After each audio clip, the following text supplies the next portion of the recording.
तर हे बघा, overlap with top, straight skirt आणि वरचा टॉप दाखवलेला आहे.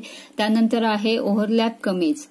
ओव्हरलॅप कुर्ता असतो जो या ठिकाणी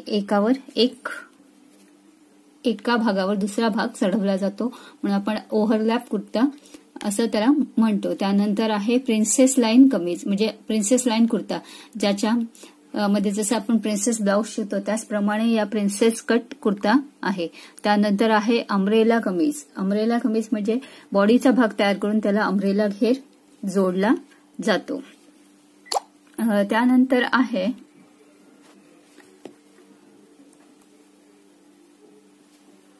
फ्रेंच डार्ट कमीज, म्हणजे फ्रेंच डार्ट कुर्ता, ज्याचा कमरेच्या भागावर फ्रेंच डार्ट घातला जातो. त्यानंतर आहे गॉर्डेड फ्लेअर, म्हणजे कळीचा कुर्ता. या ए लाईन कुर्ता असतो, त्याला कट सेक्शन, म्हणजे सेक्शन कट करतात त्याचे, आणि त्या भागावर अशा वेगळ्या रंगाच्या किंवा त्याच रंगाच्या कळ्या जोडून फ्लेअर वाढविला जातो. याला आपण म्हणतात कळीदार कुर्ता. त्यानंतर आहे कंटूअर डार्ट कमीज. या ठिकाणी फिटिंग आणण्यासाठी, कमरेच्या भागाला फिटिंग आणण्यासाठी जे डार्ट घातले असतात ते कंटूअर डार्ट असतात, आणि म्हणूनच आपण या कुर्त्याला कंटूअर डार्ट कमीज असे म्हणतो. याचप्रमाणे बघा, या फ्लेअरमध्ये वेगवेगळ्या प्रकारच्या कळ्या जोडल्या जातात, आणि त्या कळ्या जोडून वेगवेगळ्या पद्धतीने वरपासून खालपर्यंत, खालपासून कमरेपर्यंत अशा वेगवेगळ्या पद्धतीने ह्या कळ्या घेराच्या भागात जोडल्या जातात, आणि हे कुर्ते तयार केले जातात. त्यानंतर आहे हा साधा शॉर्ट कुर्ता आहे, त्याला बेल बॉटम सलवार लावलेली आहे. त्यानंतर आहे अम्ब्रेला कमीज. त्यानंतर हे दोन्ही आहे, हे ओव्हरलॅप कुर्ते आहे. हे कळीदार कुर्ता आहे. बघा, हा जो कुर्ता आहे तो लेटेस्ट फॅशनेबल कुर्ता आहे. फ्रंट साईडला एका कॉर्नर, लेफ्ट साईडला किंवा राईट साईडला आवश्यकतेनुसार इथे कटिंग ठेवली जाते, आणि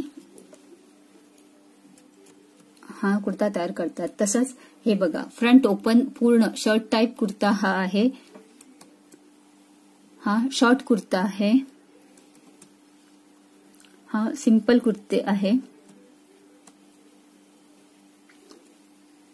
हा बघा, काउल स्लीव्ज असलेला आणि त्यावर जॅकेट असलेला कुर्ता आहे. हा डिझायनर कुर्ता आहे. हा देखील त्याच पद्धतीने डिझायनर कुर्ता आहे, प्लाझो टाईप. त्यानंतर ही सलवार आणि कुर्ता आहे. हा एम्ब्रॉयडरी वर्क असलेला कुर्ता आहे.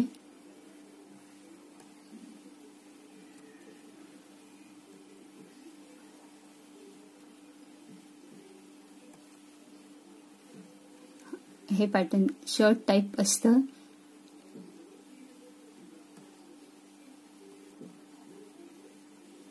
हे बघा, एकदम लॉंग मॅक्सी टाईप कुर्ती येते ती. ही कुर्ती देखील त्याच पद्धतीने. अशा वेगवेगळ्या कुर्तीज आपल्याला काढायच्या आहेत आणि त्याला कलरिंग करायचे आहे.